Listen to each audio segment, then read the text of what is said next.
श्री साई जसकाले शिरडीवासी नमः। भक्त व बंधुगण आपण मानकु ओम साईराम चैनल को स्वागत करुछि। आशा करिबी बाबांकर अशेष कृपारो आपण माने एवं परिवार वर्ग उभय को भलरे और खुशी रे थिबे। आम्भे मध्ये को भलरे अछु। आम्भे मध्ये आज बाबांकर एक सुंदर भिडियोटी आपण मानक सम्मुख को नहीं आसीछु। आशा करिबी आपण माने समस्ते एही भिडियो को अशेष भल पाइबा देबे।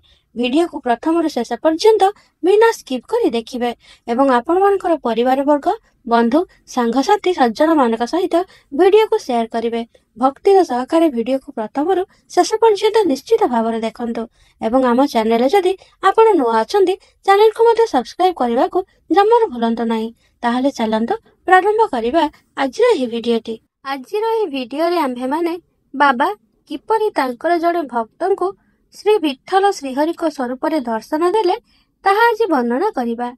बाबांकर एही चमत्कारिता भिडियो को जानिबा पई भिडियोटी को भक्तिर सहकारे प्रथम शेष पर्यंत निश्चित भाव में देखंतु। ताहले चलंतु प्रारंभ करिबा आजिर ही विषयटी। भगवत चिंतन एवं भजन रे श्री साई बाबांकर विशेष अभिरुचि थिला।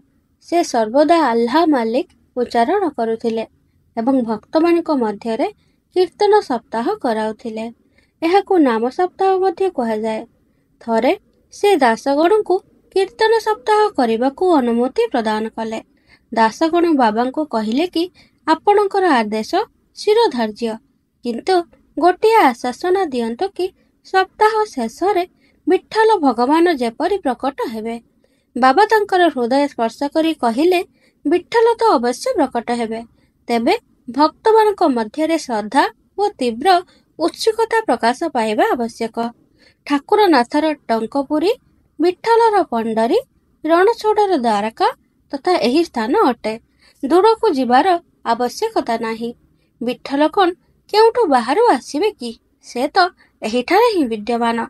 जेतेबेले भक्त मानक मध्यरे प्रेम व भक्तिर स्रोत उछुली उठिबो, विठल स्वयं प्रकट हेबे।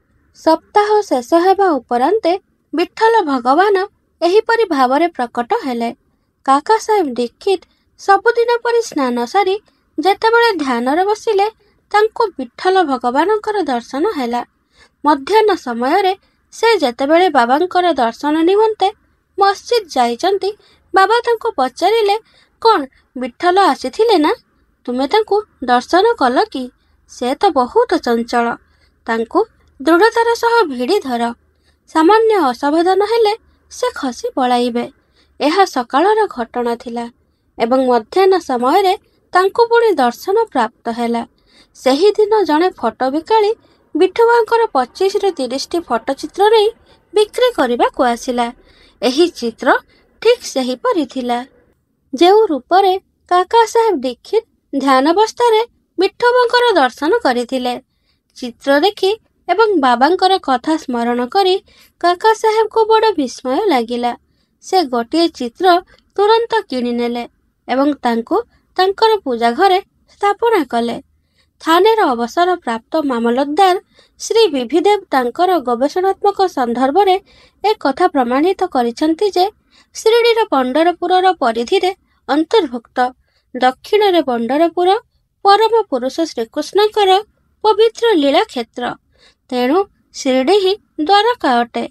श्री साई लीला पत्रिकार भाग 12 संख्या 1, 2, 3 रे ऐतिहासिक के नारायण आयर तांकर भारत वर्ष रे स्थायी इतिहास शीर्षक पुस्तक रे स्कंद पुराण रु द्वारका संपर्क रे आउ एक व्याख्यान बाढ़ी। स्कंद पुराण भाग 2 पृष्ठ 10 को उद्धार करी से कहि, चतुर्वर्णामपि वर्गाणां यत्र द्वाराणि सर्वतः अत्व द्वारावतीत्युक्ता विदाधिभस्तत्ववादिभिः। अर्थात जेउ स्थान चारि वर्णर लोकंक धर्म अर्थ काम व मोक्ष निमंते सुगम अटे, दार्शनिक माने ताहाकु द्वारका नाम रे संबोधित करंती। शिरडी रे बाबांकर मस्जिद केवल 4 वर्णर लोक नुहंती। दलित, अस्पृश्य एवं भागुची सिंधेंक परि पतित मानक पई सर्वदा उन्मुक्त थिला। एणी शिरडी को द्वारका आख्या देबा सर्वाधौ यथार्थ। एहीपरि भावरे बाबा तांकर भक्तंकु विठल भगवान जींकर स्वरूप ଦର୍ଶନ କରାଇଲେ। ଆଜିର ଭିଡ଼ିଓଟି ଏପର୍ଯ୍ୟନ୍ତ। ଓಂ ଶ୍ରୀ ସଦ୍ଗୁରୁ ସାଇନାଥ ଅର୍ପଣମସ୍ତୁ। ଶୁଭମ୍ ଭବତୁ। ଭକ୍ତମାନେ ଭିଡ଼ିଓକୁ ଭକ୍ତିର ସହକାରେ ପ୍ରଥମରୁ ଶେଷ ପର୍ଯ୍ୟନ୍ତ ବିନା ସ୍କିପ୍ କରି ଦେଖିବେ ଏବଂ ଭିଡ଼ିଓକୁ ଲାଇକ୍ ଏବଂ ସେୟାର କରିବେ ଏବଂ ଆମ ଚ୍ୟାନେଲରେ ଯଦି ଆପଣ ନୂଆ ଅଛନ୍ତି ଚ୍ୟାନେଲକୁ ସବସ୍କ୍ରାଇବ୍ କରିବାକୁ ଜମାରୁ ଭୁଲିବେ ନାହିଁ। ଓಂ ସାଇରାମ। ओम श्री साईनाथाय नमः।